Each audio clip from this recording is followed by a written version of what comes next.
You have the Spirit. You have an advocate. Now, does that help you not be troubled? I hope so. Does it teach you not to be afraid? I hope so. And as you face this year, 2010, and you're dealing with, some resolutions, and normally what you hear in churches now are, some good resolutions to make and all that. I don't know what kind of resolutions you need to make. I have enough trouble knowing my own resolutions I need to make. I have enough trouble thinking about keeping the resolutions that I need to make. Right? What I'm telling you is in 2010, you have an advocate. You can face this year without fear. Yeah, but maybe this is the first year after my divorce. Maybe this is the first year after my marriage. Maybe this is the first year that we have an empty nest. Maybe this is the first year that we're worried about my parents' health. Maybe this is... You can face this year without fear. Amen. You have an advocate. And he won't leave you alone. Yeah, you're going to have so many decisions to make. When to file your income tax. Big decisions like that. Whether to trade in your car. I don't know what kind of decisions you're facing. I do know one thing. You are not alone. You have an advocate. You have the Spirit of truth. And that Spirit of truth will help you. And you may make some wrong turns, but you know what? You're going to figure out later that you made some wrong turns, and the Spirit of truth will help you take care of that, because God is at work in your life. And you're not to let your hearts be troubled. You're not to live in fear. You are to look at each day, each week, each month, each year, knowing that God is God and you're not. Knowing that God is at work in your life. Knowing that you don't have to be the same tomorrow that you were today. Knowing that you don't have to live in fear about what's around the corner. Knowing that you have a home in heaven, a room that's already prepared for you, and if all else fails, there's always that, and you can say, okay, I'm ready to check in. Nah, don't check out. All right, but how do you live without fear?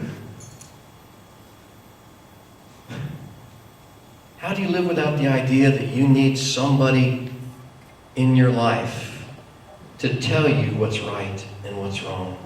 That you need a religious system. That you need religious leaders. How do you live without that? You have an advocate. You are one amongst equals. We have the same advocate. And he is representing you. And he is guiding you. And he is teaching you. And he is bringing to mind the things that Jesus has said. And he is helping you deal with each new struggle, bump, mountain, whatever you think you have to face in 2010. He is at work in your life. And he always has been. And he always will be. And so you can face this year without fear. Don't let your hearts be troubled. Don't let your hearts be troubled. And whatever your resolutions are, how many pounds that I have to lose, how many miles I have to run, how many hours I need to spend on my own with my own people. Whenever you resolve that you're going to do different this year, know that you're not alone. You have somebody pulling for you. You have somebody representing you. You have somebody teaching and reminding you. You have somebody gently guiding you that you're a work in progress. And may 2010 be a great year for the work that God is doing in the lives of everybody here at Southside. And everybody who obeys his commandments. We had that interesting thing in there where Judas said, well, how come you're not going to show yourself to the world? He said, well, listen, it's the people who obey my commands. Remember his commands? Love the Lord your God with all your heart, all your soul, all your mind, all your strength, and love your neighbor. Or the new command, he said, love as I have loved you. He said, those are the people that are going to have me reveal myself to them. Those are the people who have the Spirit, the advocate. So what do we do? Well, hey, listen. We follow Jesus as Lord in 2010. That's what we do. We know that God is at work, and we refuse to let our hearts be troubled. And we refuse to live in fear. And we press on. And as a congregation, we look after each other.